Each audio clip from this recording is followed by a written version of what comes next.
বরিশাল সিটিতে অর্ধেকের বেশি বাসিন্দার নেই পানির লাইনের সংযোগ, আর সংযোগ থাকলেও মিলছে না প্রয়োজন মতো পানি। অথচ নিয়মিতই পানির বিল পরিশোধ করছেন বাসিন্দারা। আর সিটি কর্পোরেশন কর্তৃপক্ষ বলছে বছরের অন্তত ৩৫% পানির বিল আদায় করা যাচ্ছে না। বরিশাল নগরীতে দৈনিক পানির চাহিদা ৭ কোটি লিটার, তবে সিটি কর্পোরেশন সরবরাহ করতে পারছে মাত্র ৩.৫ কোটি লিটার পানি। চাহিদা মেটাতে ২৮,০০০ নলকূপ বসিয়েছে নগরবাসী।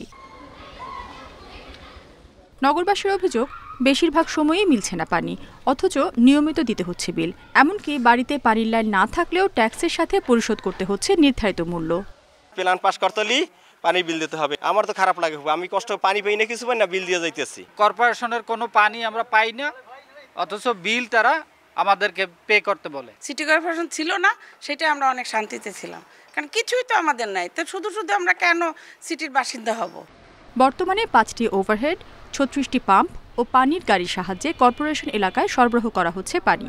কর্পোরেশন সংশ্লিষ্টদের দাবি, বছরে অন্তত ৩৫% পানির বিল আদায় হচ্ছে না।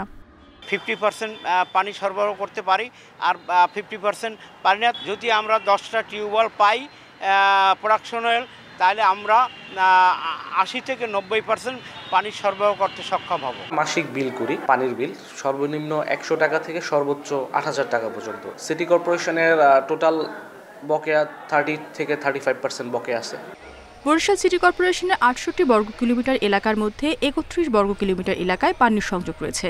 মোট ৩৪,০০০ পানির লাইন বাবদ বছরে আদায় প্রায় ১০ কোটি টাকা। Independent news.